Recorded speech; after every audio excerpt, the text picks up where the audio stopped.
உறவுகள் அனைவருக்கும் அஸ்ஸலாமு அலைக்கும் வரஹ்மத்துல்லாஹி வபரகாத்துஹு. இன்றைக்கி டுடே லஞ்ச் என்னென்னு பார்த்தீங்கன்னா சோறு. எனக்கு கொஞ்சம் வாயில் புண்ணு, அதனால் இன்றைக்கி நான் தயிர் சோறு தான் சாப்பிட போகிறேன். தயிர் நல்லா உர ஊற்றி நல்லா கெட்டியாக தயிர் வச்சுருக்கேன். தயிருக்கு உப்பு போட்டு தான் நாங்கள் சாப்பிடுவோம். லைட்டாக உப்பு, அப்புறம் வடை பொரிச்சிருக்கேன். கறி கம்மியாக போட்டு பருப்பு சேர்த்து ஒரு 2 வடை எடுத்துக்கலாம்.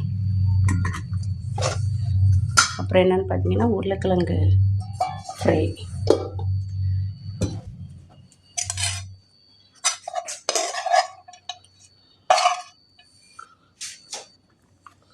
தயிர் உருளைக்கிழங்கு நல்லாயிருக்கும்.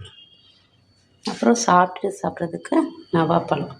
இதுதான் நம்ம வீட்டு லஞ்ச். வீடியோ பிடிச்சிருந்தா ஒரு லைக் பண்ணுங்கள். புதுசாக பார்க்குறீங்கன்னா சப்ஸ்கிரைப் பண்ணிக்கோங்க ஃப்ரெண்ட்ஸ். இன்னொரு வீடியோவில் சந்திக்கிறேன். பாய்.